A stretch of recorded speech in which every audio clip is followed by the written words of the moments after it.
මහත්තයා කෑ ගහනවා ලැප් එකේ වෛරස් කිරිලලු. ඉතින් මම මේ ඩෙටෝල් ටිකක් දාලා හොඳට හේදුවා. දැන් ෂොක් එකට තියෙයි විෂ බීජ නැතුව.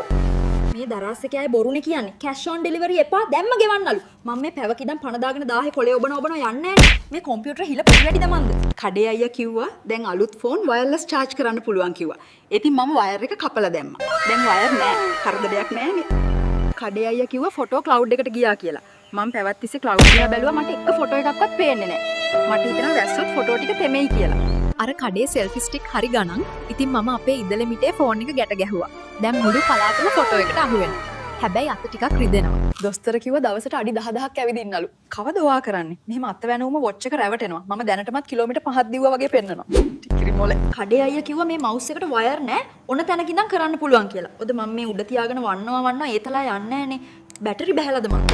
අර සැලොන් එකේ අක්කා කිව්වා S වලට පිපිච්ච තිබ්බම ලස්සන වෙනවා කියලා. ඔදින් මම මේ ගෙඩි පිටින්ම තිබ්බා. පෙති තියනවට වඩා ඔක්මන්ට ලස්සන වෙයිනේ. හැබැයි මුකුත් පේන්නේ නැහනේ.